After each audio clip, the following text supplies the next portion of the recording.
Today, we're diving into an important topic: the difference between being alone and being lonely.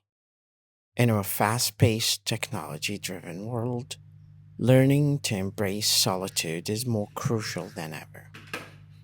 Being alone and being lonely are often confused, but they're vastly different. Loneliness is a feeling of sadness from isolation, whereas being alone is a state that can be incredibly empowering. In solitude, we find the space to focus on what truly matters. It's a chance to escape the constant distractions of technology and reconnect with ourselves. When we are alone, we can think clearly without the noise of the outside world. Our thoughts can flow freely.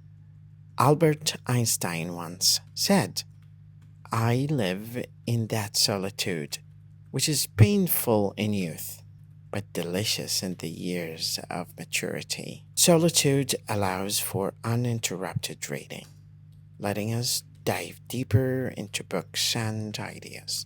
As Marcel Proust put it, reading is that fruitful miracle of a communication in the midst of solitude. Alone time is perfect for concentrating on personal projects and goals. It's when our best ideas often surface. I encourage you to embrace being alone sometimes. Turn off your devices, find a quiet space, and just be. Use this time to think, read, and grow. In order to understand the world, one has to turn away from it on occasions. This is what Albert Camus said. The monotony and solitude of a quiet life stimulate the creative mind. That's also a quote by Albert Einstein. Remember, solitude isn't about isolation. It's about finding a space to thrive without distractions.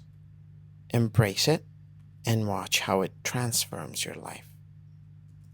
Thanks for watching, and don't forget to subscribe for more content like this.